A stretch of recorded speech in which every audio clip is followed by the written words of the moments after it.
Right. So USA 4x4 got edged out a little bit, but kind of talk us through. Let's start off. Jakori, what was it getting out the blocks? How did it feel for you? The goal, was like you said, come out the blocks and just put my team in the best position possible to not have to strain or worry about the lead, and I feel like I did a good job of that. There you go. Let's move on bowling. How did it feel on your leg? Felt good. I got the baton, the lead from my guy right here, and then I just opened up and ran the 400.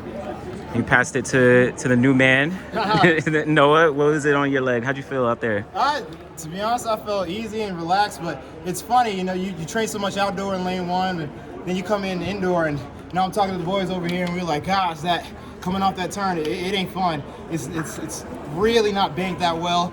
So when I was trying to come off, I couldn't really stand up as much as I wanted, but I'm still trying to keep my hips underneath me and still come down and power down. And I told my man, I'm gonna give it to you in first. So and I had to make good on my promise to make sure. I didn't know where anybody else was in the race, but I made sure that I was gonna give it in first. Yeah. And Chris, can you talk us through what's kind of going through your mind on your leg?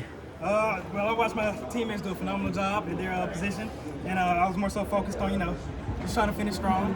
I know I had the new world champion behind me, so it was gonna be tough. Got a little physical at the start. Niggas kept pushing me, but it's part of the game. Just proud of our team overall. It kind of sucks that I couldn't, finish in first, but it happens. It's track and field, so.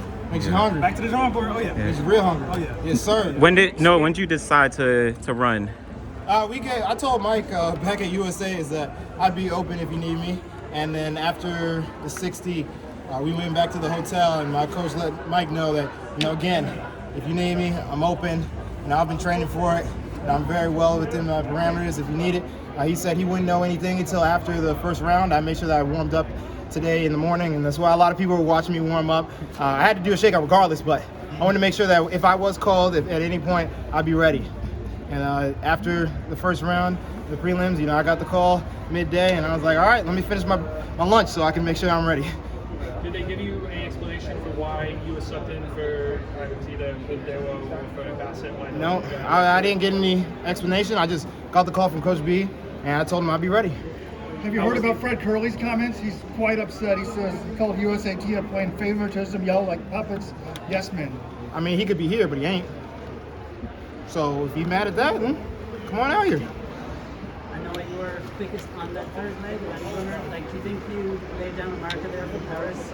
I wanted to, make sure that I gave my best leg for these guys, because I know that I'm the new guy, and I haven't shown any 4x4s as a professional, so I wanted to make sure that they knew that they could trust me, and I wanted to make sure that I could show everybody that I was fit. So if we get to Paris, and I believe that I'm in shape and sharp enough that I can actually be on that 4x4 finals. Matt, do you feel like you're getting more comfortable in the 400s right now? Yeah, I mean, I got to run a couple opens indoors, and I had a couple of good races, and I had a couple one where I got out a little too hard, but you kind of work, you feel the sweet spot, go out fast, go out slow, and then it comes together later on. So I'm happy I was able to get my feet wet this indoor season and really get ready for where it matters in the outdoor. Chris, can you walk me through the ending, man? Did you expect Doom to try to do what he did to Warholm last night? Yeah, that was on the mind, yeah. But more so I was mainly focused on myself. I'm only in control of what I can do. Went out there and did my best, so proud of the outcome regardless. No, you haven't competed in the 400 meters too many times, so what was your biggest learning curve tonight? To be honest, I kind of expected everything that I gave tonight. The only thing that was really different, again, being as it is indoor, turns are tighter, kind of hard to come up off the turn tall and upright.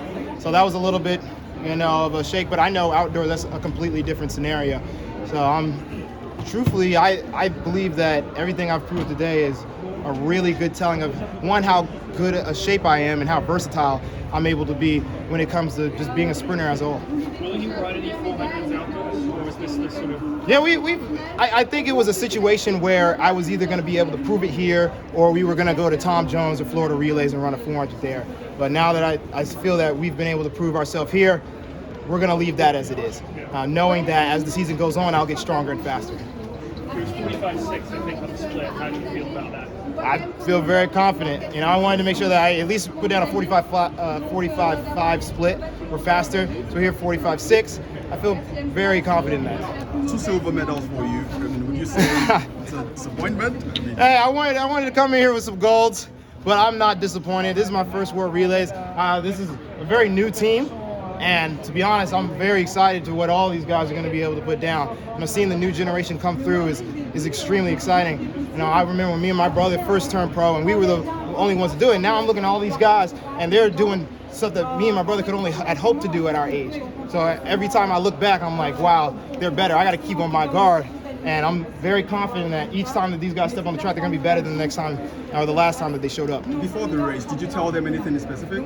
Hey, I don't got to tell these guys anything. They the 400 runners. I'm the newbie.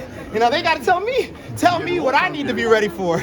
No. They knew what to do. They were ready for battle, and they came out here and gave it their all. How much did that second lap hurt?